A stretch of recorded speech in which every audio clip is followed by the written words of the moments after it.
Hello class and welcome back to Remedial Media 101. Also yes, it's entirely coincidental that I'm wearing a purple shirt that is basically the same color as the logo. It's just what I happened to put on this morning. Today is our second session talking about that hit Netflix series 13 Reasons Why. Last time we talked about 13 filmmaking lessons you can learn from the show, and I'm not going to recap that because if you missed it you can click that I right up there and watch it right now and then come back to this. Because today we are talking about the 13th and most important lesson that we can learn from 13 Reasons Why, and that is 13 Reasons Why teaches us the best way to incorporate a moral lesson into a visual media production. Simply put, if you want your production to include a moral, tell it with the story, not with the dialogue. See, if there's one thing I hate more than anything, it's when at the end of the story all the characters have finally realized that they're learning a lesson and then they all sit down and they spell it out to each other face to face in a completely and totally unnatural way. Basically, you have one character stand in for the audience and the other character stand in for the filmmaker, and then you just pontificate and moralize until you're beating them over the head with the point. This happens a lot. But when you do this, you're demonstrating a failure to recognize that visual media are visual, like we talked about last time. It's far more effective to convey things through subtext and actions and interactions rather than just speaking. If I wanted words to tell the story, I'd just write a book. So how do you accomplish this without that face-to-face fakey dialogue kind of stuff? Well, you have to have one of the characters learn it naturally and obviously to the viewer over the course of the narrative arc. You integrate it into their actions and, more importantly, the way their actions change as the story progresses. And it helps a lot if you never explicitly state it and just trust the audience to actually pay attention and learn. Now I know what you're thinking. Johnny, in 13 Reasons Why, they sit around and talk about don't be a bully all the time. It's like in every single scene of every episode. That may be true, which is why I'm here to tell you that don't be a bully is not the primary moral lesson of 13 Reasons Why. And now we get to the thing I actually wanted to talk about. So what do I believe the true moral lesson is to take away from 13 Reasons Why? Simple.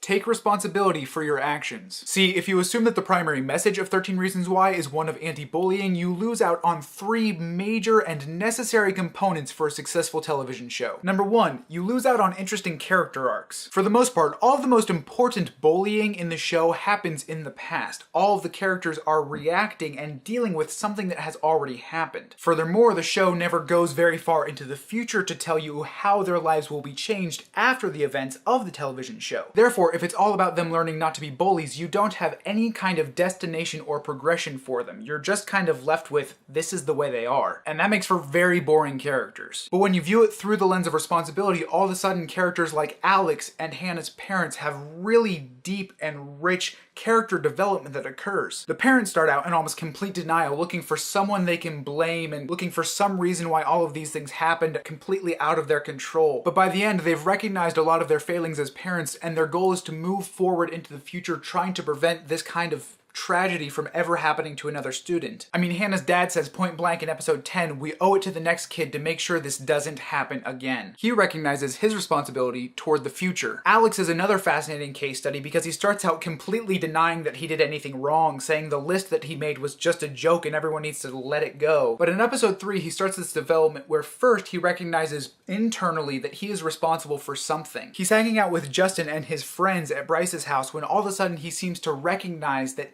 he has done something terribly wrong and he lets himself fall into the pool, and honestly, you're made to believe that he's probably going to let himself drown. Of course, he doesn't. He comes back up out of the water in what I believe is a very intentionally symbolic rebirth of his character, where all of a sudden he starts moving on a path toward taking full responsibility for his actions. Ultimately, in episode 8, he finally apologizes to Hannah's dad for the way that all of the kids at the school, including himself, were so incredibly mean to her. And in episode 12, he tries to convince all of the kids who are on the tapes that it is finally time for them to just come clean and own up to the fact that they did terrible, terrible things. Of course, the show doesn't really end so well for him, but that's another point entirely. The second thing we lose if we assume that the show is only about anti-bullying is we lose any sort of climax or genuine resolution to the story. As I mentioned before, all of the greatest turmoil has already happened in the past, and we don't see the future of where these people's lives take them. We don't even see if anyone is ultimately punished or brought to justice at all for doing anything to Hannah. So if we think the show is about punishing bullies and stopping it from happening again, it's very, very lackluster. Again, that's resolved when you factor responsibility into the mix, because the show ultimately ends with each of the significant characters having to admit to someone or in some form that they did something wrong. Whether that's as simple as Clay finally making Mr. Porter see that he was totally ignoring obvious signs about Hannah's depression, or all of the high schoolers at the deposition literally having to say on camera and on tape that they did something wrong. And thus that provides the resolution to the moral arc of the story. The third thing we lose if we assume the show's about bullying, we don't really have a hero or a protagonist, to use a more general term. I think a lot of people will watch this show and assume, Clay's the good guy because he wasn't nearly as big of a jerk to everybody as all the other characters were. I suppose you could make an argument for that if you tallied up all of the bad jerkish things that everyone did, and maybe Clay's column would have a few fewer tallies in it, but that's not how being a good person works. Over the course of the show, we see plenty of instances where Clay does something that is very clearly wrong. I mean, it gets to the point where the other kids who are on the tapes are legitimately scared that he's going to come after them and do something to them. Therefore, what makes him unique is that from the very beginning, he is genuinely willing to own up to the things that he does. Not all the time, not perfectly, because a perfect main character is a boring main character, but he does it consistently, and he apologizes, and he attempts to right his wrongs from the very beginning of the show, even about simple, small things. And it is for that reason that we, the audience, are supposed to be rooting for Clay as the main character. And that is why I believe it is abundantly clear that the primary lesson we are supposed to take away from 13 Reasons Why is take responsibility for your own actions. Hooray for analysis! That's all I've got for you today. Tune in again in 2 weeks when we cover something that is not nearly as sobering and that also doesn't make me nearly as long-winded, and make sure that you subscribe so you don't miss any and all of my future content. Class is now dismissed.